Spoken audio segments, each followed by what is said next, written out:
Hello and welcome to the Metroidvania podcast. My name is Professor Q. And this is Cauldrath from the Metroidvania subreddit and Discord. Hi, this is Master. I'm also from there. And Cauldrath, tell us about this game since you're the one who played it. All of us. I guess you would know the most about it, so go ahead and tell us about it. Alright, so this is Lone Fungus. It's made by Basti, who's actually on the our Metroidvania Discord. And it's basically a game where you're playing as a mushroom, and it's a Metroidvania. You get a bunch of movement upgrades. It's pretty heavily focused on like type platforming. And yeah, it's got kind of a Hollow Knight feel with the amount of pogoing that you do in it. He looks like he's wearing sunglasses. I kind of like that. So I don't have the volume on the game up too loud right now. So let us know in the comments if you think I should turn up the volume on the music. But yeah, I kind of like that. It's kind of neat. Do we want to talk about this game first? Like, what were your thoughts on it? It seems pretty good so far. Yeah, I played about 2 hours of it, and the main reason I quit is because it was getting late, so I will probably continue playing it. That's pretty high praise.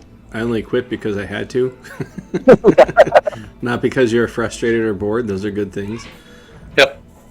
So for this game, I've really liked what I've seen from the trailers. I like the idea of it. I think it's got a lot of charm to it.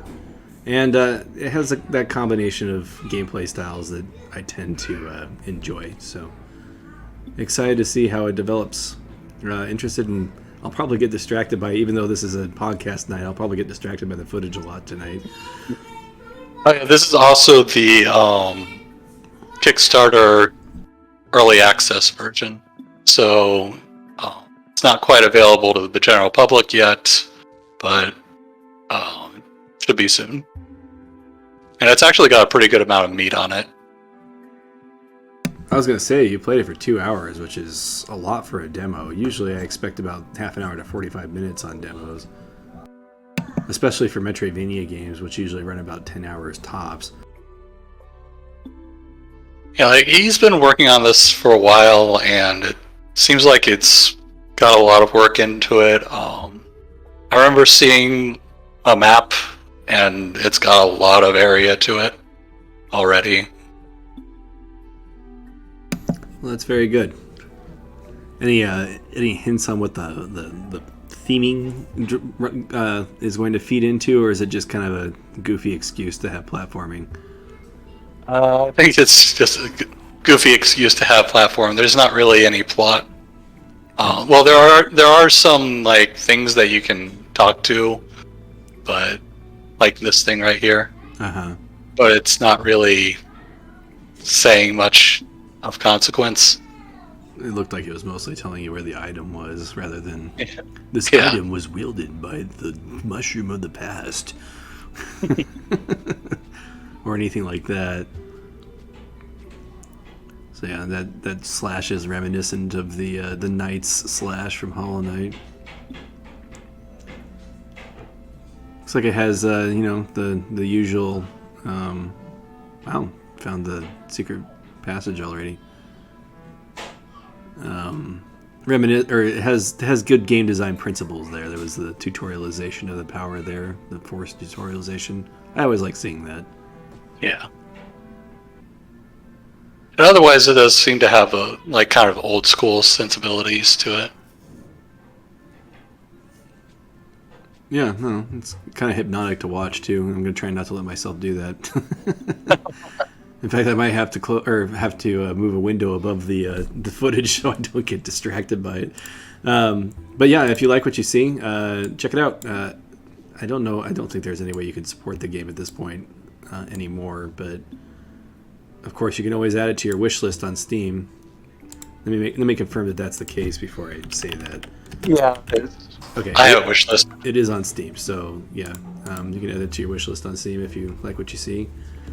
I've been supportive of trying to make sure people knew about this. Wish lists, it's what fungi crave.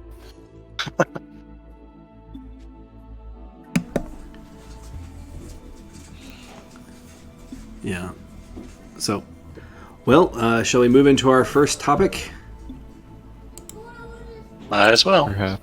All right. Well, our first topic of today is in response to another game that came out this last month, Ender Lilies, which has been called by many a Souls-like game. And so I thought it would be fun to talk about what the heck does Souls-like mean? Because I feel like more than ever that genre definition has been diluted so much. And I know we always talk about like Metroidvania definition, and there's always the protectors of the Metroidvania definition, but I feel like Souls-like is at a higher risk of becoming meaningless at this point, especially since I don't think it's actually developed meaning. Did it ever have meaning? So okay, when I first started hearing it, it was like Salt and Sanctuary, and that game is literally just 2D Dark Souls. So like you could not argue that it's anything other than Souls-like. But yeah, Probably Lords of the Fallen and The Surge would be the other two main ones. yeah, Lords of the Fallen, I've heard that is basically the same exact thing as Dark Souls, except that it's worse. Like that didn't really add anything new to the concept. Which, here's the thing about genre definitions and why I'm kind of liberal when it comes to the Metroidvania definition, is that I don't believe that any developer should be caged by any genre definition when they're making their game. They should just make the game they want to make and let the genre definition follow. So, like, don't use it as like a marketing tool or anything like that. So when it comes to the Souls-likes, I don't want the game to be exactly like Dark Souls. I'd like to see some changes, but at the same time, it kind of has to have similarities, if that's what you're going to call it, as far as Souls-like goes. Anyway, what are your thoughts? I think there's a huge problem with having a genre defined by a single game, because a game has a lot of different parts to it, and when you say something's like a Souls-like, it just means that it's a game that's like Dark Souls, and there's lots of different things that could mean. It's funny, we got 3 genres now that kind of are based off of specific games. You have roguelike, you have Metroidvania, and then you have Souls-like now. So Metroidvania has the advantage over the other two. That's based on 2 games. Right. So you can say that it's like the overlap of them. Yeah, and what's great, the best part about it is that Castlevania and Metroid are so different in design philosophy on everything other than the map design, that it's pretty easy to separate out exactly where the Metroidvania part comes from. Right, yeah. As the 2 games that you make a genre out of become more dissimilar, it sharpens the view of what the genre is. Yeah, unless of course you believe that Metroidvania means the Castlevania games after they copied Metroid. Yeah. So that they have to have leveling up and other things in order to be a Metroidvania. I'm waiting for Master to make a comment on that one. Too tired to yell at you today, I'm sorry. My baiting is not working.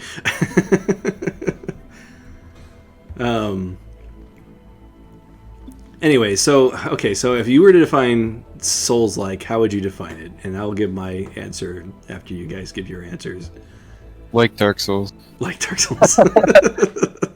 I think that the definition I would use is basically a game that has death runs, where you have to go back and get your stuff again. So does that mean that Shovel Knight is a Souls-like? Yes. And so is Diablo 2.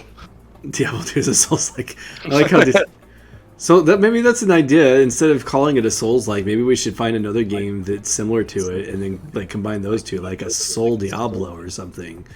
Mm-hmm. If I had to nail down one mechanic in Dark Souls, I'd do the stamina mechanic, because I'd say that gives it an emphasis on patience. Yes. It kind of forces you to take pauses in your combat, which allow you to It's what makes the combat more of a. I don't want to use the word strategic, but it is going to be the word I'm going to try to use. Like you're makes it more deliberate. Deliberate is probably a better word. Yes. It slows down the pacing of the combat, which I know is a criticism that some people have levied against it when comparing it to other action games. But I think that it's part of the game's strength is that it allows you to think more about positioning and strategy rather than I have to layer in as much damage as possible as quickly as possible. Comparing it to something like a character action game like Devil May Cry, which I'm not saying that makes Dark Souls smarter than that game. It just makes its focus a little bit different. Is Dragon's Dogma Souls-like? It has stamina, right? I'm trying to It has stamina mechanics. It does have stamina mechanics. It doesn't have the corpse run. So another thing about Souls-likes that I think is important is that it's incredibly punishing yet fair. Like the fact that you lose your souls when you die, all the souls that you're carrying.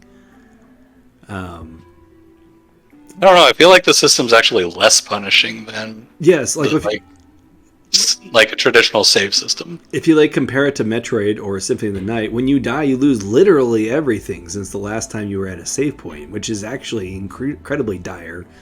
The only thing that saves those games from being extraordinarily frustrating is the fact that they're relatively easy. Yeah,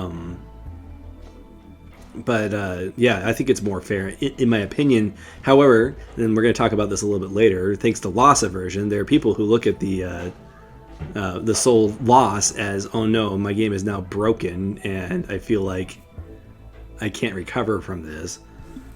Well, there is the issue of, things that you find in the environment are permanently gone. Consumables. If you die in if you die in the Souls-like, or if you die in Metroid, those are all back again. The world is persistent, you might say. Right. So yeah. So you can actually get your game to a point where it becomes much harder to progress than if you had just not even been in that area before. So I don't want to be the guy who, sits down and tries to define Souls-like, because ironically I haven't attempted to do that with the Metroidvania definition. But I want to talk a little bit about why Ender Lilies isn't a Souls-like. And both Cauldrath and I have played that game to completion. Do you think it's a Souls-like, Cauldrath? I guess I'll start there. So it depends on how you define a Souls-like. As soon as you decide that a game is or isn't a Souls-like, you have to have a definition. That's true. For what that means. That's true. And it does not have a corpse run mechanic, and I said that's the one I decided to use. So it wouldn't be a Souls-like according to that definition. It also doesn't use stamina, so it wouldn't be a Souls-like according to that one. Right. So one of the things that concerns me about the idea of the Souls-like definition is that it seems like people like to apply it to any game that is difficult, in which case Castlevania or Classicvania was a Souls-like. But Battletoads was the... Yeah, Battletoads was a Souls-like. Real Souls-like. The first Souls-like was Battletoads, which is an utterly ridiculous idea, but to me, Ender Lilies feels more like Classicvania. For a lot of reasons. I mean, the fact that it's focused on consumables is part of that. I think some people think that any game with a dodge roll is a Souls-like, or anything with a, dark atmosphere. And this comes back to the idea that it's a single, it's based on a single game, and that is an aspect of Dark Souls. So you could say that it is like Dark Souls in those respects, and therefore a Souls-like. Right. Well, let's talk about how people called Hollow Knight a Souls-like.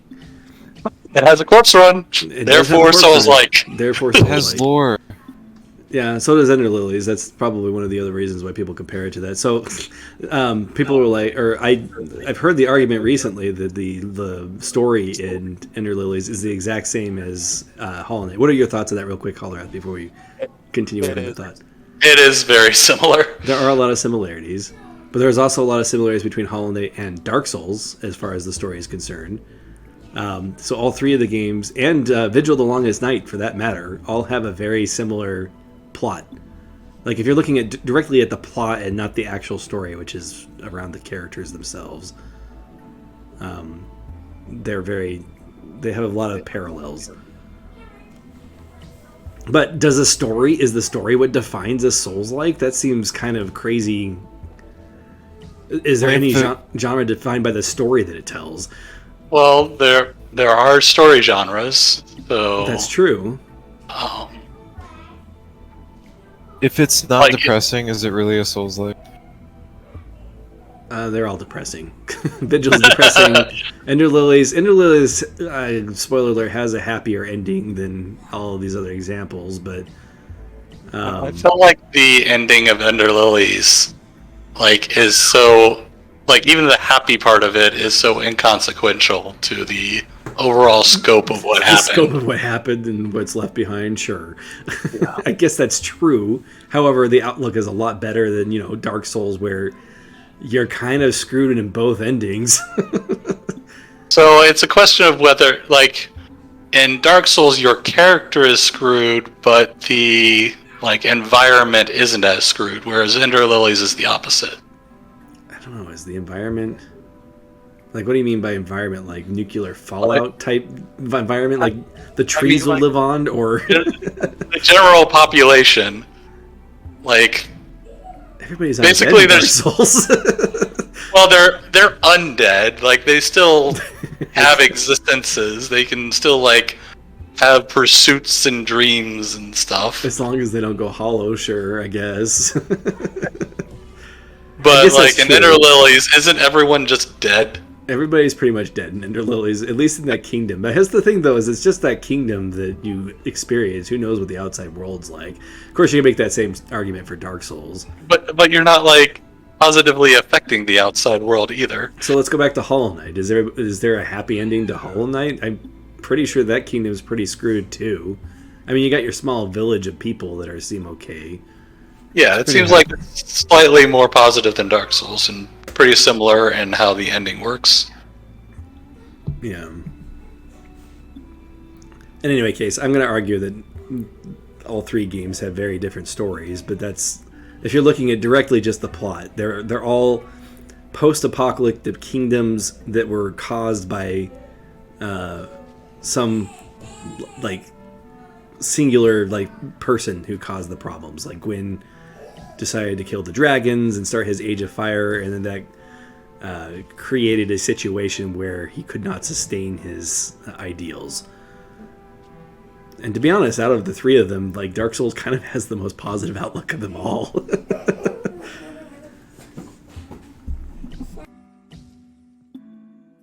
Yeah, so it turns out Dark Souls was a very positive game this whole time.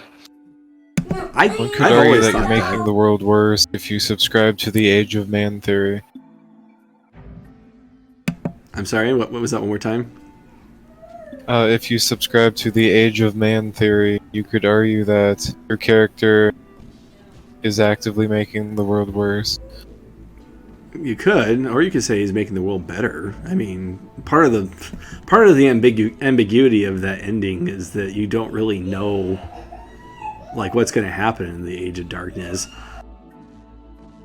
Yeah, just when you were comparing it, you're saying how you impact the environment was opposite from Ender Lilies, when I wouldn't really say that, based on what you've said. Maybe so. In any case, the characters that are involved in the story, that's really what it boils down to, is so I made this argument earlier, is that it's like saying that every zombie story is exactly the same because they have zombies. When very different stories have been told using zombies. They are zombie-like. Yeah, there is a zombie-style story. That is a genre. That is a genre. So yeah, I mean, I guess you could say that Souls-like. Do we want to say that Souls-like is a story genre now? Because that's kind of. That's what I'm saying is that confusing if you make it based on a single game, it could be a story genre. There's true. no reason to say that it's not a story genre and a gameplay genre instead, Sure. or a level design genre, we need. or a death mechanic genre. There are plenty of other people besides me. I'm not even near an authority on the subject, but I'm saying that like Vati and Epic Name Bro and I don't know, Iron Pineapple should all get together and define Souls-like for us, so we don't have to have this discussion every time a game comes out. Of course, now everybody's comparing every game to Hollow Knight, which is also what happened to Ender Lilies. Which I find interesting because I find it much closer to something like Vigil the Longest Night than it is to Hollow Knight. Yeah. But which one's more popular? That's what it boils down to. That's what I mean. You make comparisons to what you've seen. This is also another reason why I've like made a rule for myself to try not to compare or make any comparisons. Like I make comparisons all the time, but during my reviews, to try not to reference other games unless it's just too useful to do that. Because I feel like it's too easy to do. Oh, I should probably mention this spell that I just get is incredibly overpowered because you can use it to refill your MP. Oh no. So, and because you can heal yourself, you can just drop it and then break it and refill your MP and then heal yourself and just keep doing that until you're at full health. Surely the developer has to be aware of this. It must be intended. No, there's a boss fight later on that I do not do well at, and I wind up healing myself a lot. That was my big thing in Ori 2, was how you could only get your mana back from killing those or breaking those crystal things, and that your healing and your spells were tied to the same magic pool, so it was just healing was just so much more useful than experimenting with those spells. Can you say the same thing about Hollow Knight?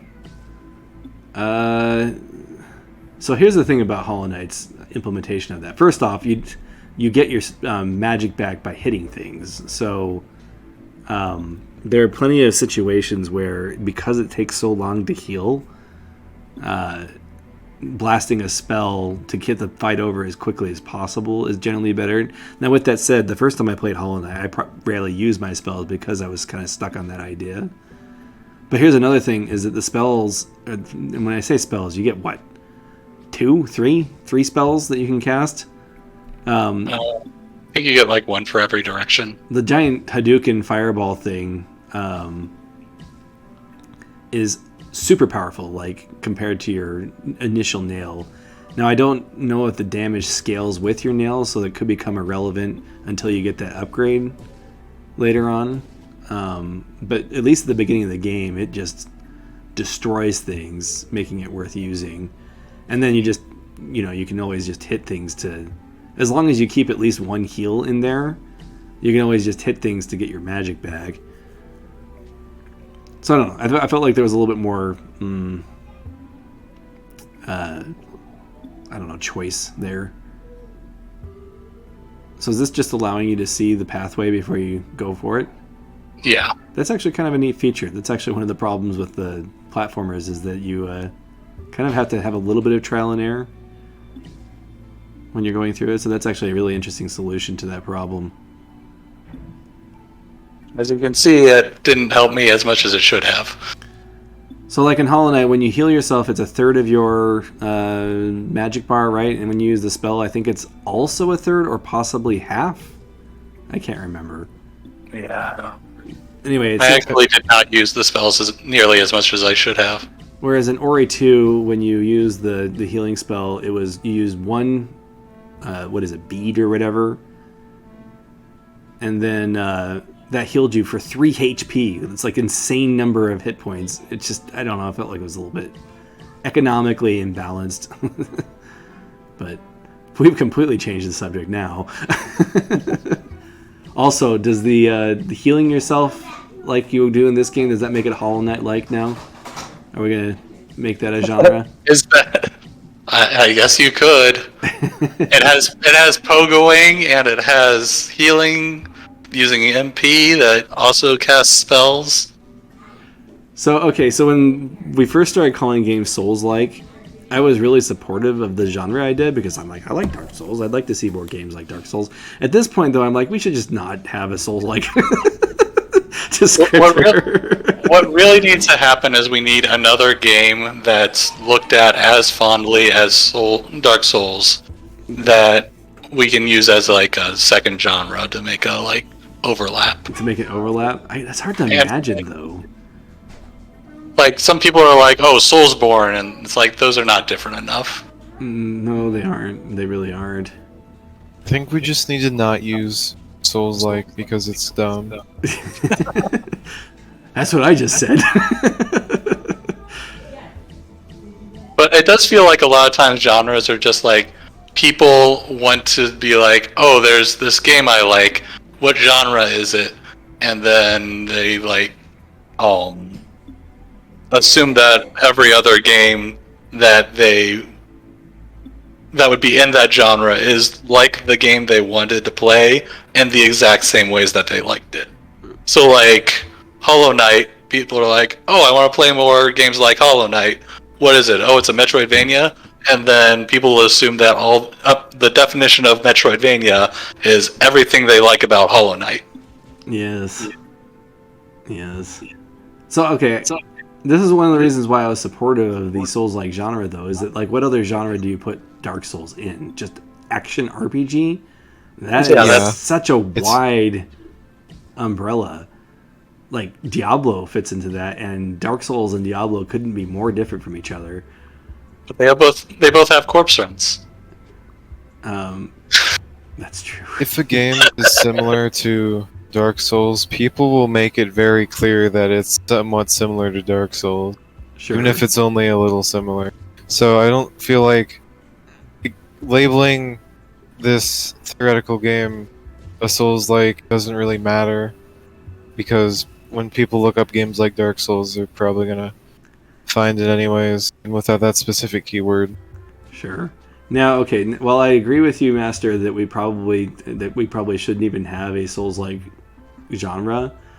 I completely agree with that. However, we're not going to stop it. We're not going to stop it any more than we're going to stop people from using the word Metroidvania. Yeah, people want games that are like Dark Souls, but they like have a hard time articulating that. And right now, the best thing they have is Souls-like. I say we just don't treat it as a genre definition, because it's really not one. It's just another word for games that are kind of like Dark Souls for whatever reason. So what do you think about the Steam tag of Souls-like? Now that there's a Steam tag, you can't stop it at all. Steam tags are never good. Although speaking of Steam, they're still useful. Speaking of Steam tags, character action game is probably more maligned than Souls-like. Actually, no, I don't know. It's getting to the point where Souls-like's winning, but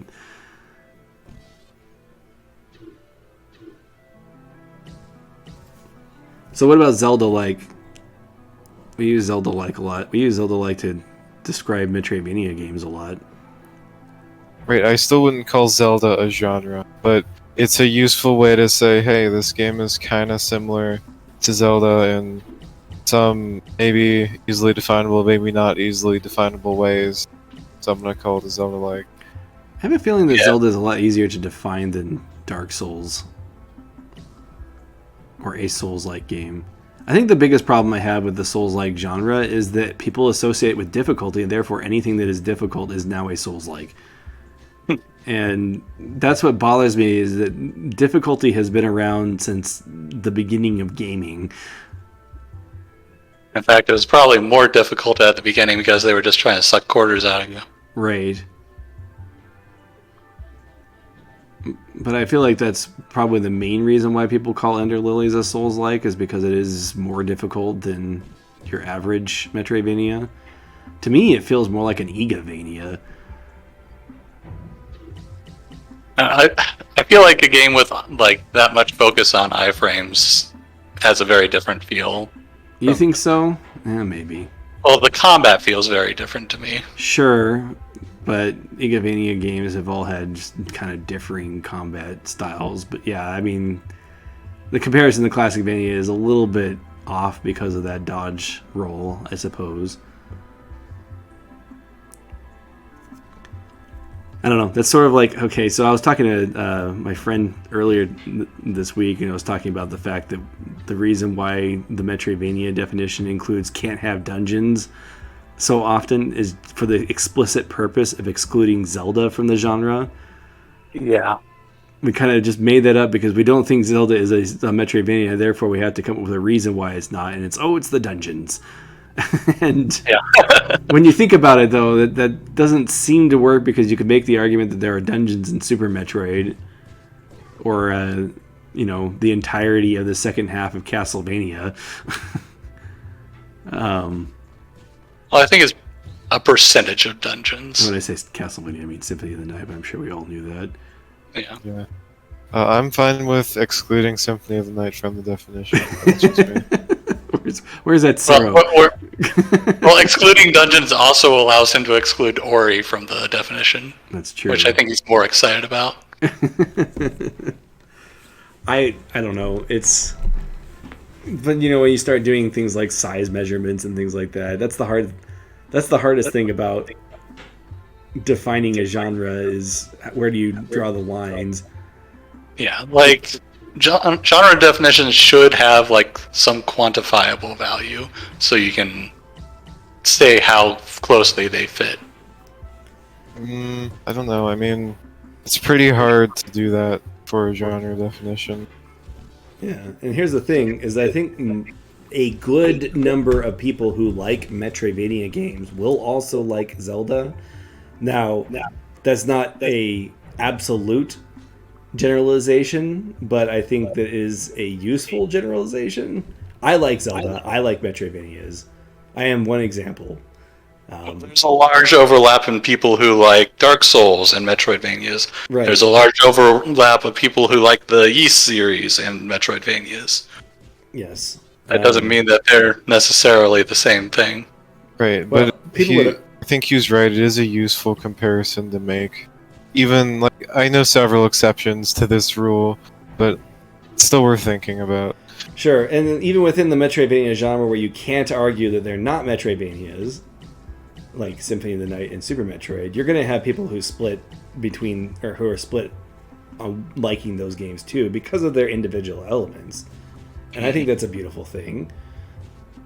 Not everybody's going to like Yoku's Island Express because it's pinball, but it's pretty Metroidvania. Does Souls-like have this variety? Well, that's the thing I was arguing earlier, is that I'm perfectly okay with there being variety, but... Yeah, right now the problem with Souls-like is that it's so defined by Dark Souls that you aren't getting anyone really straying from that strict formula, so you don't get any variety. I don't know if Ender Lilies was ever intended to be a Souls-like. Maybe it was. Maybe they put that tag on there from the beginning. But I mean, if you're looking at just the story, then yeah, it's part of the zombie genre that is Dark Souls. Wait, so is Resident Evil a Souls-like? I think it's like, okay.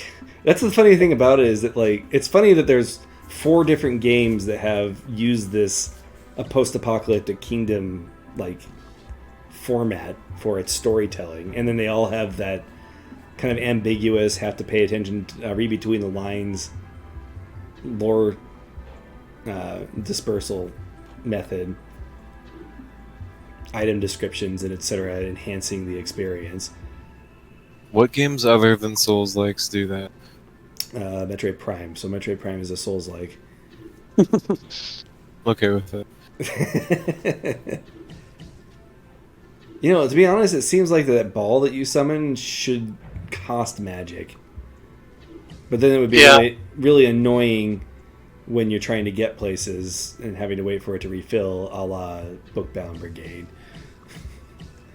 Yeah, casting magic would be terrible. Maybe just not letting it give you magic would be the fix. Yeah, I don't know why it gives you magic when you break it. It'd be interesting if that was kind of a refund mechanic if you used it and you didn't want it anymore. Sure. So you break it and it gives you your mana back. But, So, having to navigate with it, having a cost would be bad. So, Mind Seize has a grenade launcher that costs energy, but it is also a key gate for like explodable walls.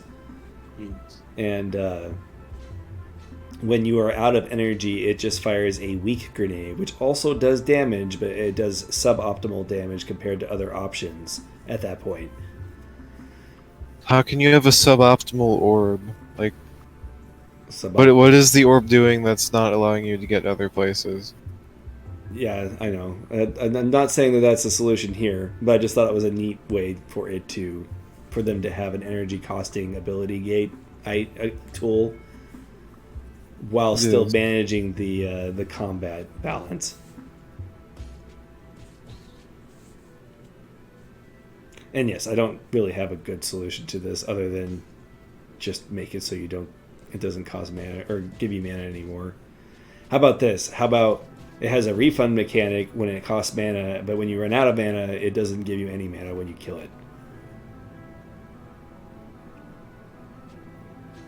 I don't know. Yeah. I wonder if maybe it was put in just like specifically to avoid the scenario you were talking about, where you would need to have MP, but you are out, and this lets you, like, if you're stuck somewhere, refill it. And it's also possible we're just calling this a problem when it really isn't. Is the game challenging enough, even though you can refill your mana all the time? I don't know. It does make it so that, yeah, I think for most of the bosses, which are pretty aggressive, that it isn't a problem. It's just like, if they're not aggressive, then you can just be like, oh, I'm going to stand on the other side of the room, refill my health and mana, and then go back in. Yeah. So it comes down to boss design. It always comes down to design. Or content design. It's never a vacuum situation. Or there are no mechanics that are inherently good. It all depends on what content you provide to use those mechanics. I like his name, the Screw King. I want a name like that.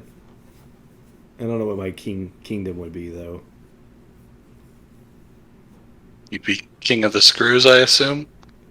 Well, I don't want to be the Screw King. I just want a cool title like that. Oh, okay. I don't know, the Metroidvania King? I don't know. It seems kind of conceited to self-declare that. You can just do it and then see if anyone contests it. That's true. Right now, I don't have enough viewers for that to happen. That makes it even easier for nobody to contest it. Yeah. Most of my YouTube comics have been very positive and supportive. It's been nice. I need to get famous so that people can start harassing me. That's life goals. Life goals, yeah. You want to be popular enough that people hate you. I can harass you if you want. No, the only reason why I want to grow my channel is so that people can learn about the games that they would otherwise not hear about. There's some show that's like, you like aren't, if you're not doing it, if you don't have any enemies, you're not doing anything important. That's true. There is some truth to that. Kind of weird that way too. You think that, we could all get along on things that are good. But for some reason the world doesn't seem to work that way. So anyway, complete tangent. Any conclusions on the Souls-like thing? I don't think we've really made any progress. I don't think Ender Lilies is a Souls-like. Yeah, I think we just decided that there is no solution. I think that's the solution we came Souls-like up is with not a real Metroidvania too. What's that, Nastor? Some genres are more interpretive than others. Souls-like is one of the most interpretive of them all, because Souls-like means different things to different people. Therefore, we should consider Souls-like something useful we can use to make conversations easier, but it's not something we should hold games to. The only request that I'm going to make to the world, to anybody listening, I'm sure there's 5 people watching right now, or maybe even 2. Please just take difficulty out of the definition, please. Like, let's not make that part of the definition. That would be the one thing that would make me happy. You can make any other argument you want. Like, if you want to say that Ender Lilies is a Souls-like because it has a similar story to Dark Souls, fine, great. Just don't call it a Souls-like because it's difficult. So what are those things that you're grabbing? Do they just refill your mana, or is it giving you more max mana? It increases your max mana by 1. Okay, that's interesting. Doesn't seem that useful. I always find the incremental Built up. health bonuses to be more interesting. Like Phenotopia, instead of getting a quarter heart that leads towards, a full heart, you just get 3 heart points, and I think that's great. Yeah, this one uses pieces of heart, and I've only found 2 in 2 hours of playing. I mean, I'm not completely against the pieces of heart system. It's nice to get something right away rather than having to wait. Yeah. I think there's the perception that numbers are messier than whole hearts. And I don't know. Some people make that argument. I've The talked. problem is if you're playing a game like Breath of the Wild and you have like 20 hearts, like, oh, this fall did like 7 3/4 hearts. That's not much different than just having a number. I've talked to game designers that value immersion very highly, and in their mind, or in that particular game designer's mind, HUDs in general are all immersion breaking, and everything should be done to eliminate that kind of information, or find ways to convey that information without it being on a HUD. That's reasonable. When you have specific amounts of health and then attacks doing different amounts of damage, and if you can't immediately tell how much damage something did, then that can be annoying. And I guess that's why I usually find health in the heads-up display, even if nothing else is. Yeah. You have games like Dead Space that will have, like the bar on the back of your head that sort of has your health. But I mean, it's still a health bar. It is. It's a very interesting, a very gamey way to make it less gamey.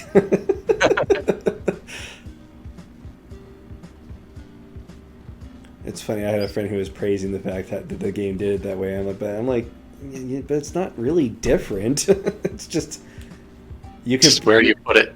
It's fun. Pretend, I like it. You can pretend that it's in universe, even though it wouldn't make sense for them to do it that way. It's like somebody walks up behind you, "Hey, buddy, your health is so low." Like, you should go see the doctor. Yeah, exactly. You should go to the nurse.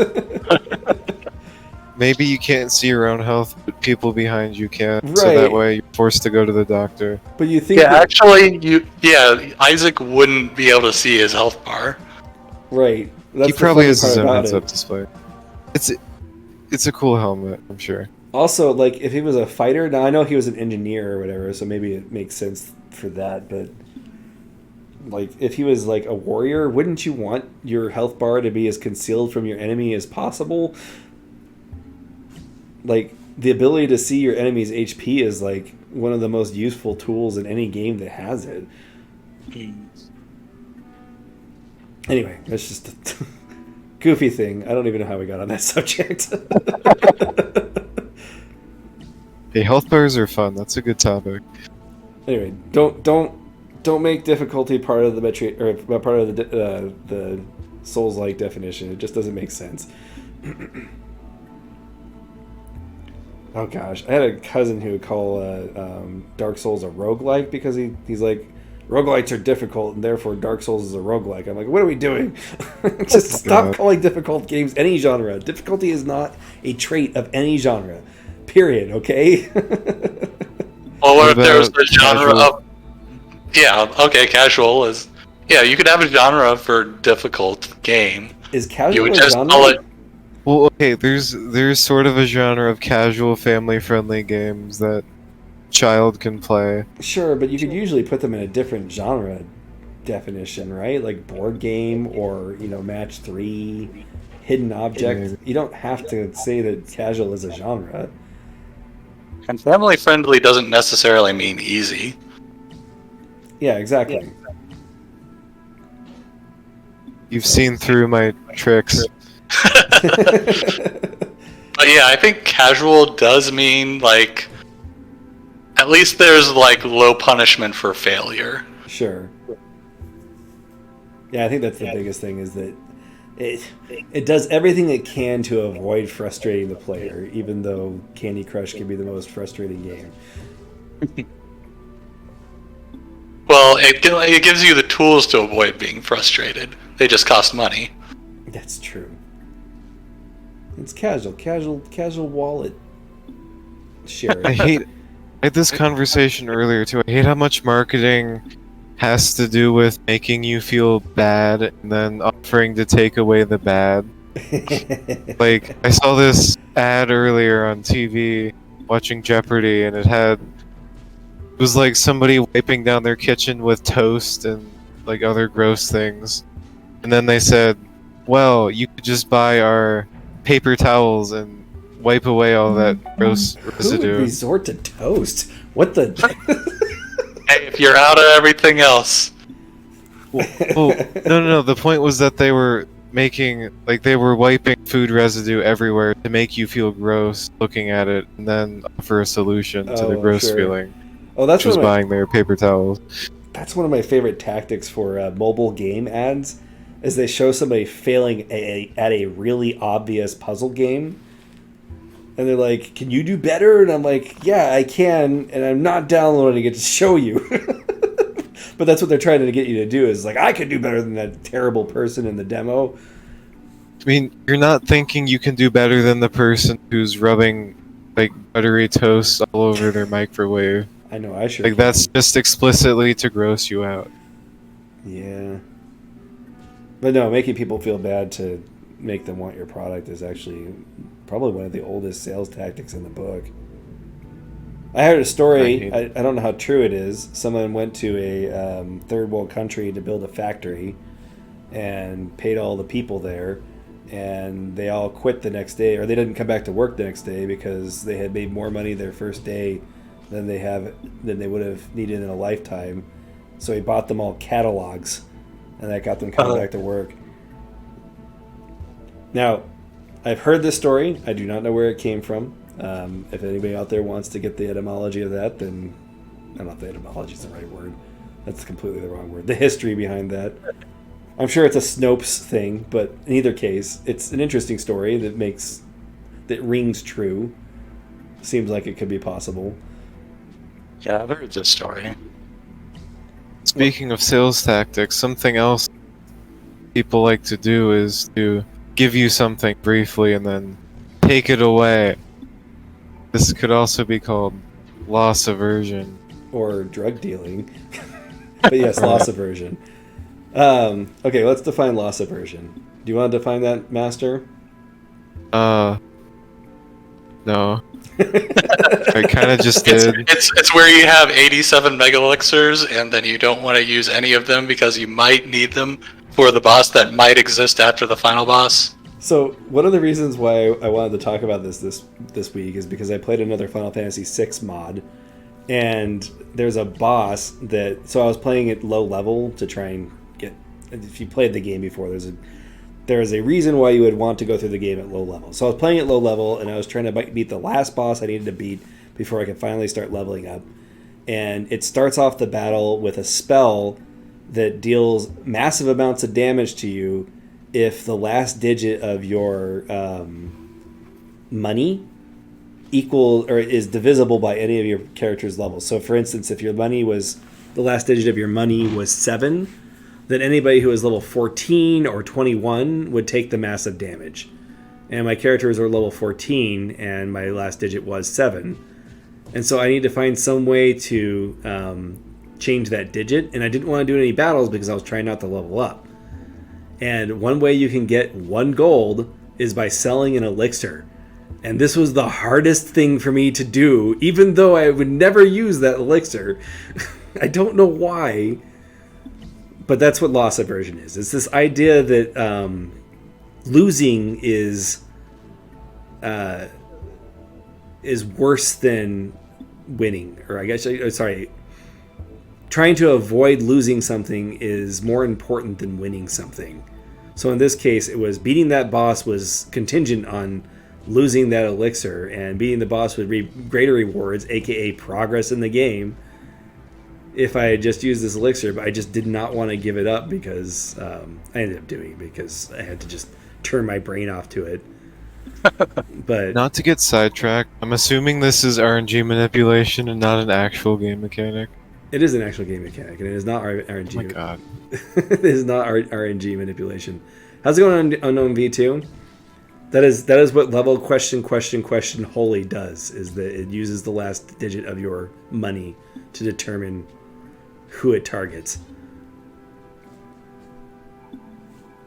So anyway, so they did a study one time that was something like you had a 1 in 4 chance of losing $100, and you had a 3 in 4 chance of winning $100. And people wouldn't play because they were more worried about losing the $400 or the $100 than they were about winning it. Even though statistically speaking, you were more likely to get $100 out of it. Well, there are cases where, like, okay, I have $100 and I need to have this $100. So that having like $200 doesn't really help me as much as having $0 would harm me. I'd be like, would you, if you had just enough money to pay rent, would you gamble your rent money? Right. Yeah, this is literally just gambling. Even though it's statistically in your favor, still, you know what Cauldrath said. Right. And yet people still gamble, even though it costs The them odds are money. against them. Well, yeah, for some people it's entertainment. For some people, it's like, okay, this is an advantageous gamble, and I can afford to lose the money that I'm gambling. Therefore, I'm going to do it, which is the stock market. Sure. Then there are people who it becomes sunk cost fallacy. Once you spend that first dollar on it, you're like, well, I can get the dollar back. And I think that that's probably an extension of loss aversion to some degree. The idea of reclaiming what you have lost. But anyway, this is all psychology stuff. The point is that we all have it kind of ingrained in us that we don't want to lose things, and for whatever reason, that is the strongest driving force compared to what are really other options that would really be favorable to us. We're more interested in protecting what we have than we are in the potential gains from the risk. So one of the reasons I thought you brought this up was because of Ender Lilies, where it uses the same system that Dark Souls does. Another reason it's a Souls-like for the like spells, basically, where Except that there's only 2 Dark Souls games that use that. Anyway, go on. You get a certain number of spells, and they refill every time you go to basically a bonfire. So you don't have any incentive to save the spells between each run. Whereas like in a game like La Mulana, you have a certain number of your the consumable weapons, and so you might not want to use them because maybe you'll need them later, which probably is part of why I didn't enjoy the original La Mulana as much as I should have, because I was trying to melee everything to death. There's definitely a loss aversion problem with La Mulana, if you consider that a breaking point or a deal breaker. All of the consumables in that game are permanently lost, including the ones you use to unlock those the weight doors or the weight locks. Yeah. it's just part of the game's economy. But yes, that aspect of loss aversion would be there. And yes, Ender Lilies is part of it also. I saw somebody say that they didn't like the consumable system in Ender Lilies because they don't like wasting things. And it's funny to me because in Ender Lilies, to me, the fact that you always get it back means that, I got to use all of this up before I go back to the checkpoint. Otherwise, I'm not using my full ability. However, is it like, are you having lost aversion there because you have lost potential? that's the way I think, but that's kind of how I've trained myself to think is you want to make sure that you are using like if you don't use it, you lose it, essentially, is kind of the way I look at it. Even if you're refilling it? Well, yeah, I mean, I don't know. I ended up in a lot of situations in Ender Lilies, though, where I did run out of my consumables, but for the most part, it seemed like it made the game more fun. Oh, is Cauldrath too loud? Cauldrath's been too loud this whole time. Alright, fixing that. Alright, does that sound better? That should be better. Thank you, Unknown. So anyway, what are your thoughts on... did you have any thoughts on loss aversion, Master? You said you were pretty excited to talk about this topic. Did I? You did. You said this was a great topic. Oh. You did say that, but... We should just start telling Master that he said that he was really excited about things. That should do that. We're going to talk about how great Castlevania was. You said you were excited about this topic, Master. I mean, loss aversion is cool because you can use it to manipulate. Okay, so you're a game developer and you're manipulating your players into thinking a certain way. Don't socially engineer people, please. So, well, a lot of honestly, I think a lot of the appeal of Dark Souls is social engineering, where like it tries to make it look like it's more difficult than it is and more epic than it actually is, and that you're like accomplished something amazing when it's something that pretty much anyone could do. Right. Ironically. I don't know. That was never the appeal for me, but I understand what you're saying. This is neat that it doesn't deal damage to you when you do this. You just get to try again. Yeah. I'm just looking at this. And also, like, in the upper left corner, you can see I'm silenced and no dash, and I'm like, oh. So there were times that I'm like, why can't I do my dash move? And I'm like, oh, that's why. Do you need to preserve momentum to get past that jump? You just have to slash immediately. So yeah, you are using your momentum. There you go. Oh, so is the dash also the double jump that you were using all along? Yeah. Okay, that explains You it. actually have to press down and the dash button to do the double jump. Which is an interesting choice that you have to press down to do it. I think this developer has shown quite a bit of talent in this type of platforming level design, so seems like a good one. So, there was a Spoony one back before he self-destructed his channel. He had a thing where he would talk about GMing Dungeons and Dragons, and he gave some really interesting advice that I really liked. He said, if you ever want your players to do something in your game, like trying to avoid railroading, which is the notorious bad GM thing to do, if you want them to do something without railroading them, steal from them. Like, just take their boots in the night, like have some kobolds take their boots, and they will follow those kobolds across an entire continent to get their boots back. I thought that was a great... But it's funny because you think about it, like if you were in that situation, yeah, you'd totally do it. Players are very vindictive when they play D&D. Yes.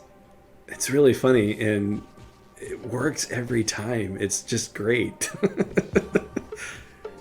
I'm pretty sure it works even when the player knows that's what you're doing. Or are you going to not go get your boots? You're just going to go buy new boots? You're going to let those kobolds get away with that? Well, that's the other thing is that they'll usually go and buy boots because you kind of need boots, but you got to get the ones back that the kobold stole. And it's funny too because I'm pretty sure that people do that just in life in general too. Will try and get revenge for something that really isn't. Like when you really count up how much they lost from the situation, it's something that they could just take the loss on. People don't like taking the L. No, they don't. Much to our detriment sometimes. I think this is a talent that everybody should learn. Which is one thing that, so Sieve Gaming recently came out with a video where he kind of went back on what he said about Breath of the Wild 4 years ago. He kind of responded to all of the criticisms against the weapon breaking system with, come on guys, you guys are all being dumb. The weapon breaking system is great, and he named off a lot of reasons for it. And then he kind of concluded in this last video that he agrees with everybody now that the weapon system's bad. And I'm like, you can respect other people's opinions without taking back the things that you enjoyed about the weapon breaking system. Like, yeah, that was definitely a good example of loss aversion. It's like, oh, I have all these cool weapons, but I'm never using them. yes, I never had that problem, but I understand why people would, and I think it's perfectly fine to be able to understand why a person would dislike something and still argue for why you enjoy it. And I actually really liked the weapon breaking system. In some ways it felt liberating to me, like once I realized that this is how the game is designed, that it was fun to me to throw that sword on the last like little bit of durability that the weapon had, and watching it explode for extra damage, and then just swapping to the next weapon. I had a lot of fun with it. But I understand that, like, oh, this fire sword is just too cool to use. Thoughts? I never really felt that, but I understand why people would have that issue with the game. So are you saying that this... I need more context for this video. So is this guy changing his... Like, is he changing his opinion? Because, like, that's fine to do. Or yeah, is he just responding I'm not saying that he shouldn't change his opinion, and I guess that's probably what it sounds like I'm saying, but I felt like his original argument was sound. But yes, he did change his opinion over time, that he feels that... Well, the big argument is, should they get rid of the weapon durability system in Breath of the Wild 2 now that it's on its way? And he thinks it should, and that's fine. I think that that's a direction that the game could take. I personally would be okay if they kept the weapon breaking system, but that's just me. I think the expectation is set for that, so if they did keep it, it wouldn't be a big deal. So I think a lot of the appeal of the Zelda series is collecting things, and the weapon breaking system flies in the face of that. So That's interesting. So thought. yeah, one thing that they could do is keep weapon breaking, but have it so that whenever you find a weapon, it gets added to some sort of collection, and then like you can buy any weapon that you found. So Maybe. it's not like you've lost the weapon forever. Yeah, they did have You could just have other forms of permanent upgrades and then keep the weapon system as a temporary... Say you have like upgrades permanently increase your damage or unlock new moves. You can do those on any old weapon you pick up. You have a different weapon that you've picked up, you still have that mechanic in, but you have some permanent progression with your weapons. I find it interesting, though, that you mentioned that collecting things is an appeal of Zelda. I don't know if that's ever been the appeal for me, but it's interesting to think that that would be why someone might like Zelda. Well, yeah, Zelda is ultimately really similar to Metroidvanias. Metroidvanias are kind of collection games, too. Yeah, I guess so. Zelda's got various cool gadgets. Knickknacks. That you collect. Trinkets. Yeah. See, collecting things has never been the appeal for me in Metroidvania games. In fact, like collectathon games are very unappealing to me because collecting stars is just like the act of the level like is fine, but when I feel like I'm doing it just to get more stars in like the Mario games, then it feels, I don't know, I lose interest pretty quickly. Like if I'm not having fun doing the actual gameplay of the level. The reason why I think I enjoy collecting things in Metroidvania games is because they usually have some kind of tangible benefit. And that's true of Zelda as well, but at a certain point you only need so many hearts, right?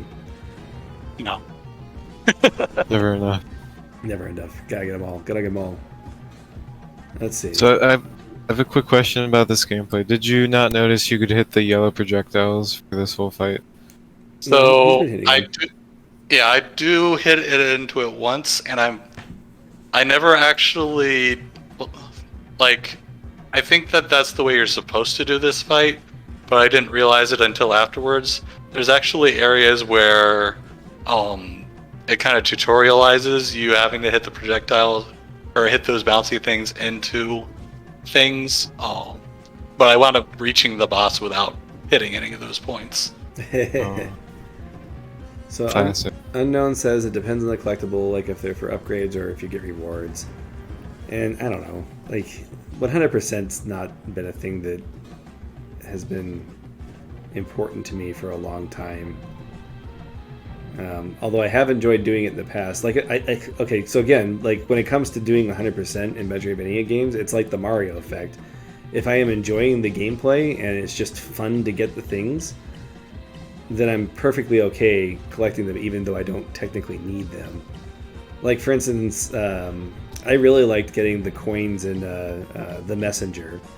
And at the time I played the game, the reward for getting the coins was kind of garbage. But I enjoyed doing the activity so much that it didn't bother me that the reward was kind of subpar. However, there are other people who said, "Oh, the reward was awful, and I really hated doing those challenges," and that kind of stinks for them. That's how it worked out for them. Yeah, there's different motivations for doing the collectible thing, and I can see somebody being very disappointed if their goal was to get something cool for getting all the collectibles. Yeah, that was the reason why they were doing it. I'm kind of one of those people, just because I thought backtracking in the Messenger was pretty annoying a lot of the time. Yeah. And then I was like backtracking for several minutes just to go get the collectible, and then I go get it. And the platforming challenge is one of the not interesting ones. Yeah, backtracking was a bit of a bugaboo in the Messenger, I think. I enjoyed the movement in the game enough that it didn't bother me so much, but I definitely can understand a person not enjoying that aspect because it was fairly linear how the pathways worked. They probably could have used a few more fast travel locations, I think. Honestly, if they made it so you could fast travel to every store spot, that would have completely solved that problem.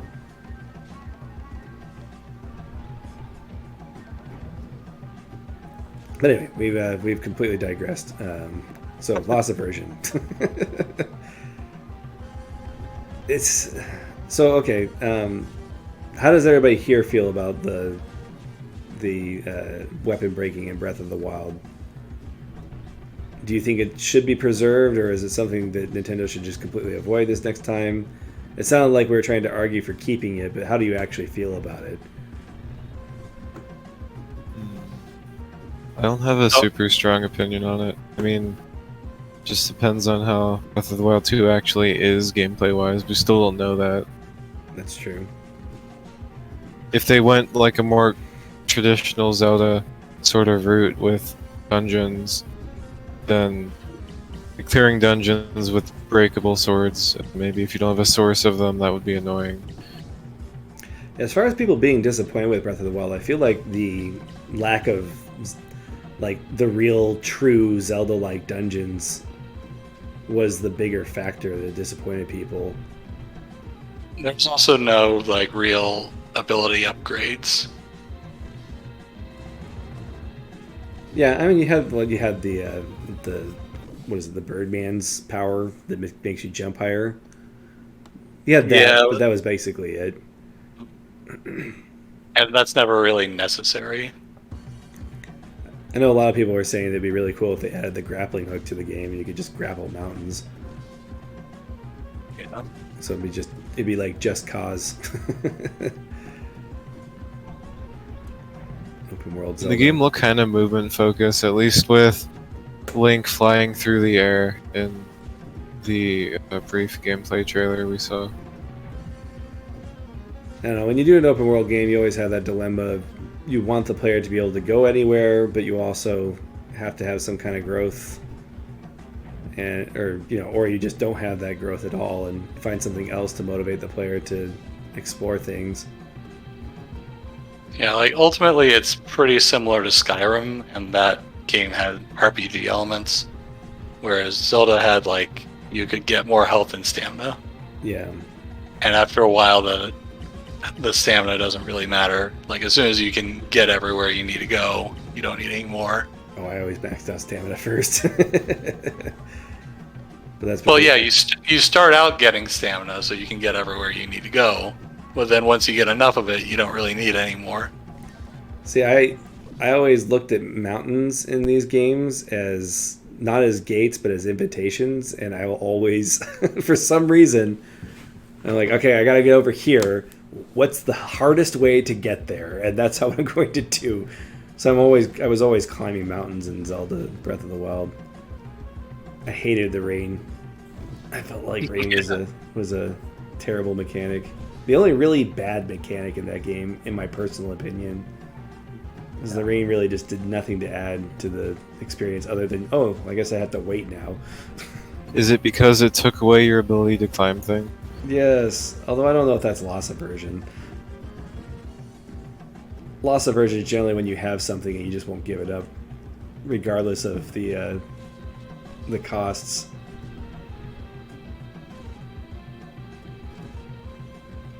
I don't know, it seems like knocking the yellow things into the basket is not necessarily easier than just hitting it the way Cauldrath is doing this. Yeah, and then I try it and then I messed it up and then I wound up getting hit because of it. So this is kind of like me trying to parry those lasers from that boss that took me 40 minutes in Blasphemous, where I didn't think I could do it because I tried it a couple of times. It didn't work because I was doing it wrong. Yeah. I didn't check the one time I hit them with it to see if that did good damage, but I assume that it does way more damage. So anyway, should loss aversion be avoided in games? Should we give up? The loss aversion is more of a problem with the player than with the developer, I think. You think so? Because you're making games for humans, and it is part of human nature. Should we be catering to human nature, or we should be trying to help the player grow beyond that? We should fly in the face of it. Gosh, what else can we do to fly in the face of human nature? Should we have punching babies? How far can we take this? Isn't that Binding of Isaac? Does he punch anything in that? That's true. You can suplex any enemy in the game. Oh, great. It's a funny thing about virtues. You can always twist them and make them into vices. But you can't always turn vices into virtues. Maybe. I don't know. It depends on the vice, I guess. I'd say that most vices could probably you could probably come up with an argument for when it can be beneficial, net beneficial, like murder, for instance, has been justified often. You could say that it has never been justified, but you know. I think it depends on if you're getting the vice from Home Depot or Lowe's. What? The tool, the vice. Oh! I gotcha. I don't think it does depend. I think they're pretty similar vices. But if we want to get all philosophical here, like the entire reason that people are motivated by vices is because of an evolutionary thing, which means that they were at some point like evolutionarily advantageous. So therefore they were good in some manner. Like loss aversion, possibly. Getting mad and quitting video games is So is effective at some point. let's change the question just a little bit with still basically the same question. What makes consumables good? Or are consumables good in games? Or should consumables always be avoided? Like permanently lost consumables. I mean, Monkey Brain says no consumables in any game ever, but consumables are useful for many different reasons, probably. Yeah, like there's a balance concern, although I don't know that that is one for permanent consumables. It also makes it more meaningful when you use the item. Really depends on how you acquire the consumable. So are elixirs good?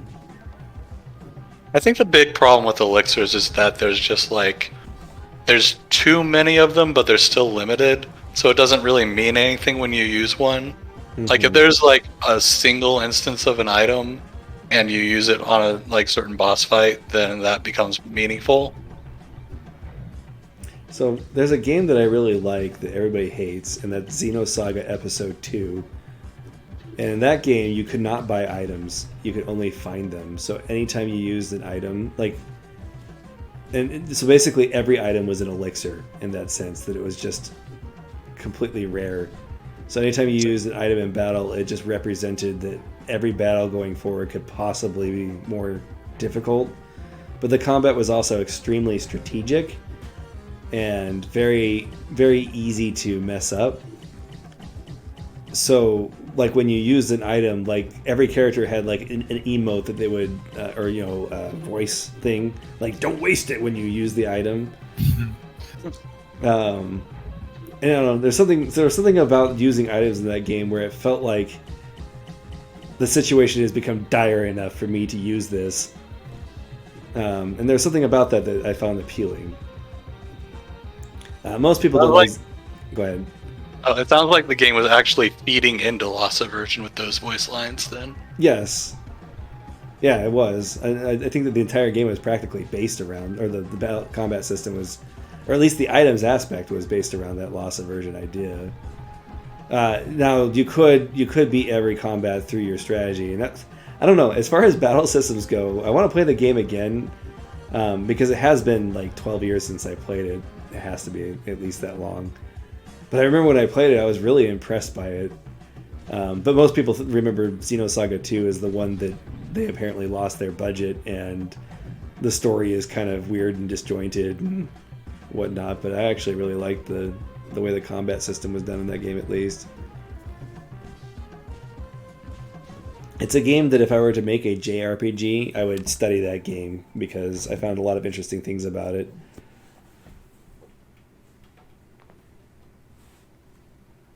But anyway, that's divergent from going more into why I think that is diverging from the topic at hand.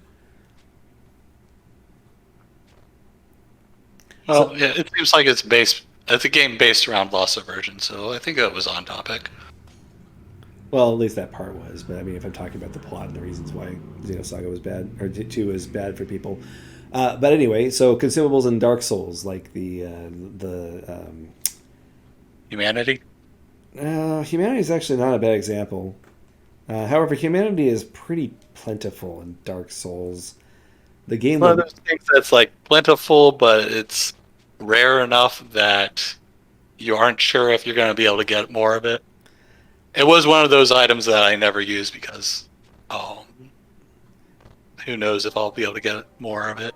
I mean, I guess the more you learn about the game, the more you realize that it's really not that big of a deal to use your humanity as liberally as possible. But also, by the time you get to that knowledge point, you're probably good enough at the game that you're not dying all the time also. Also, using humanity turns on the PvP. Yeah, I never use humanity because I'm fine with playing the game solo and looking like You gotta a upgrade your burnt piece of bacon. bonfires. If you're not upgrading Don't your wanna- bonfires, you're just making the game so much harder on yourself. Look, if I'm going human so I can upgrade a bonfire in Dark Souls 1, I'm killing myself right afterwards. But that's one humanity you're wasting there. I prefer being human all the time in those games now. But I also think it's fun to deal with PvPers.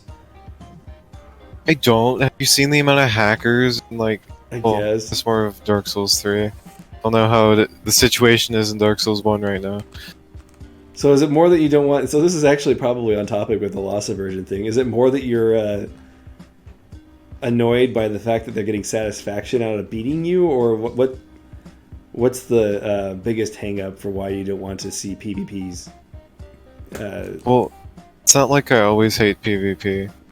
Sure. I mean, I play a lot of PvP games. But you're being In Dark invaded. Souls, I'm playing the game to mess around a lot of times. Like parkouring around and trying to like get stuck in geometry and stupid things like that. And if I have people invading me and killing me, or if I'm wasting humanity because I jumped off a cliff to see if I would die at the bottom, like it's just not how I play the game. Oh, there's your tutorialization. Yeah, afterwards. Um, Honestly, I didn't play, like, I just don't like the PvP in Dark Souls. Like, it's way That too too, laggy. it's not fun.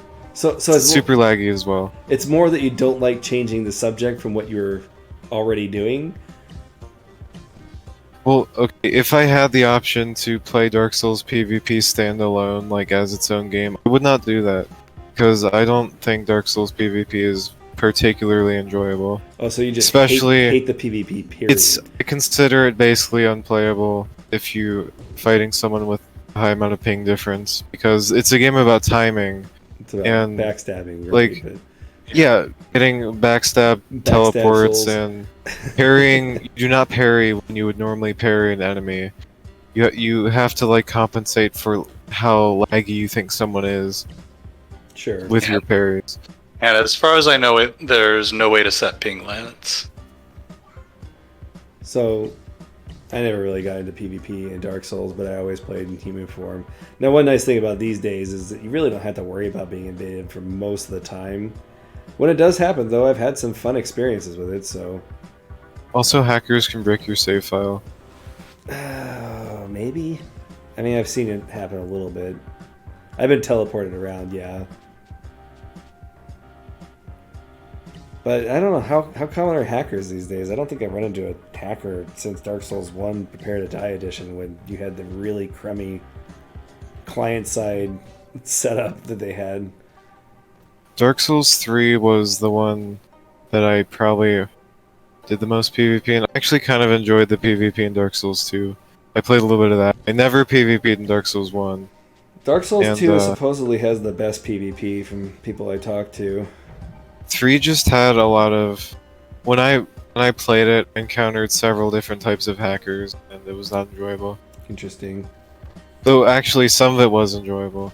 With 3, I thought the biggest problem was it was too easy to roll away, and the Estus flasks worked too quickly. So Also, armor doesn't matter. what's that? Armor? Yeah. Yeah. Getting rid of poise, or changing the way poise works, was kind of weird. It makes sense in like Bloodborne. You don't want people fat rolling around because that's not how the game's pacing is. But Bloodborne had other ways that armor was advantageous or not, though. The best armors, quote unquote, caused your stamina to regenerate slower, which was actually a mechanic that's been around since Demon's Souls. But there were reasons why you would wear the lighter armors, even though there wasn't technically a weight system in that game.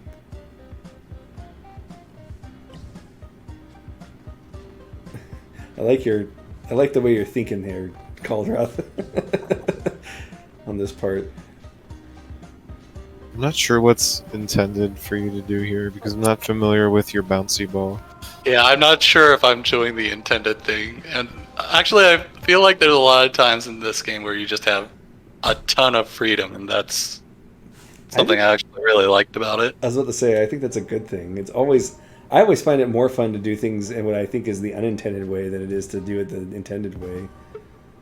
But then you wind up fighting bosses and not hitting the tutorial that you were supposed to. Sure, that's true. Or in some cases, I play games where they did not anticipate the player doing things out of order, so the game literally breaks on me. Yeah, I can't unsee the sunglasses. I'm actually pretty impressed that I never got soft locked while I was playing this. Yeah, no, that's actually a really good sign that. I don't know. I think that this game is just underrated, and I don't know why it's not getting any attention. Like he's advertised it a lot in different places, but it just seems like it's hard to get people to get excited about it. And I don't know why, because it looks good. It's not out yet, though.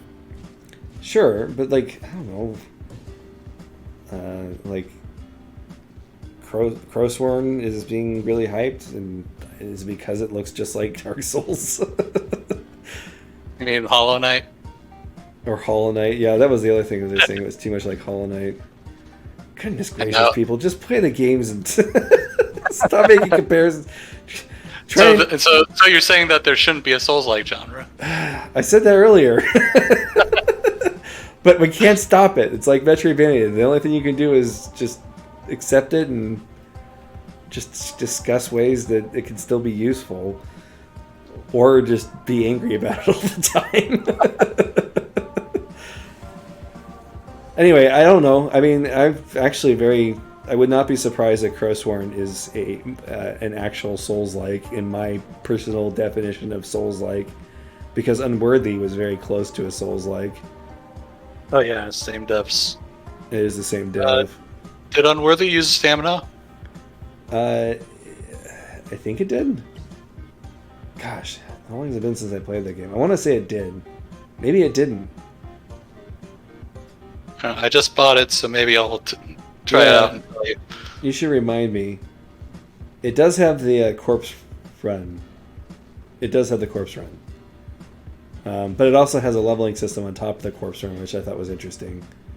So you have abilities, or you have your stats that you can upgrade, which wasn't particularly robust. Basically, you have 9 options for using your souls.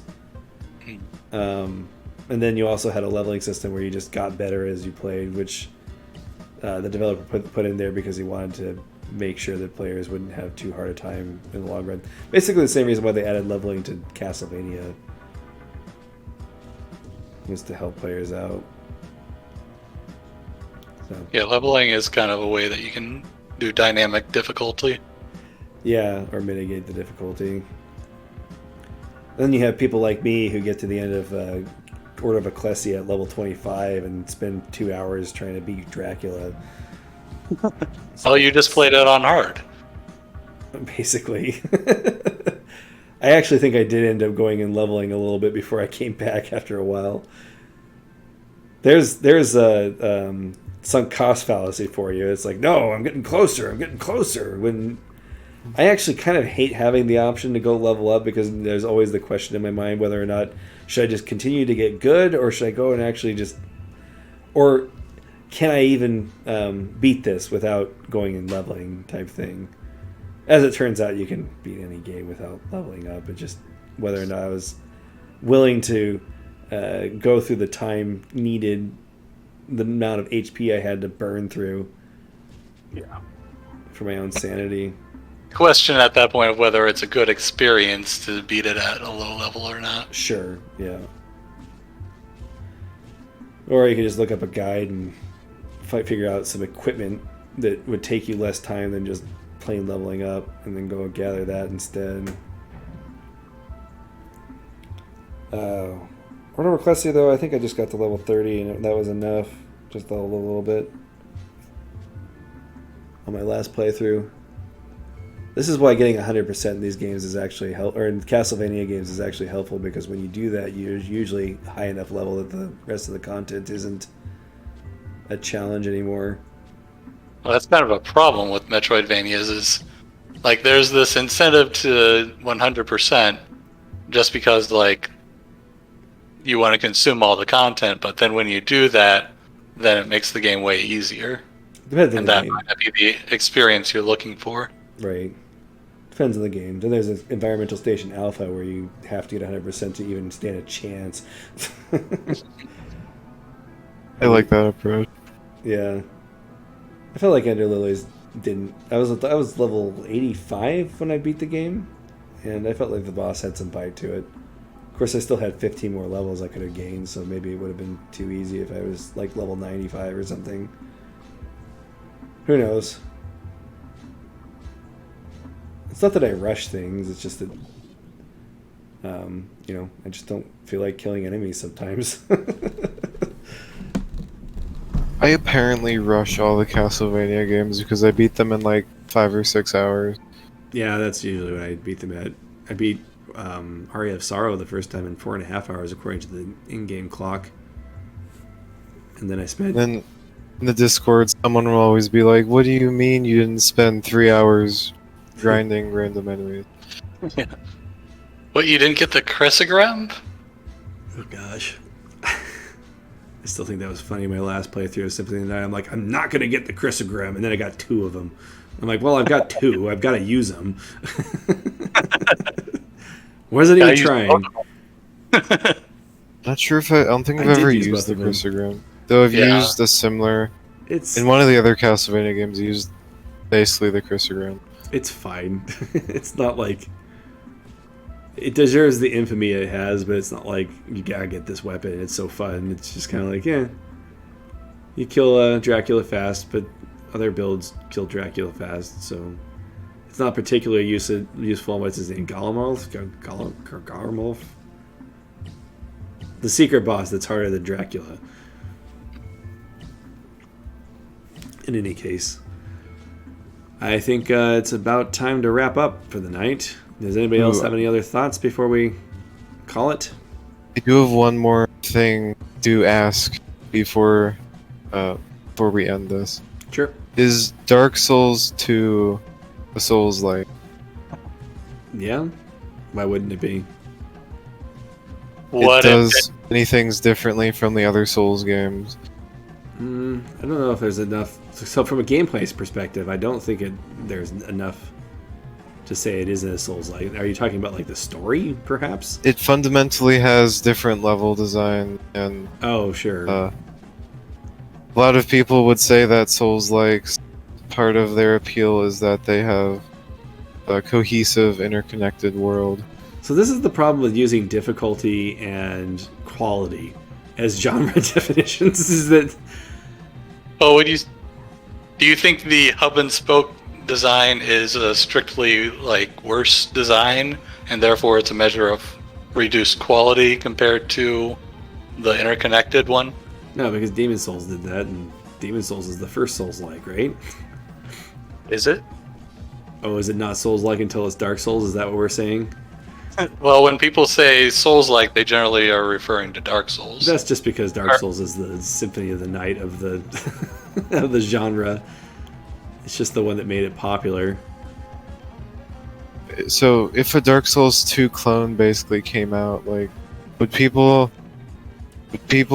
who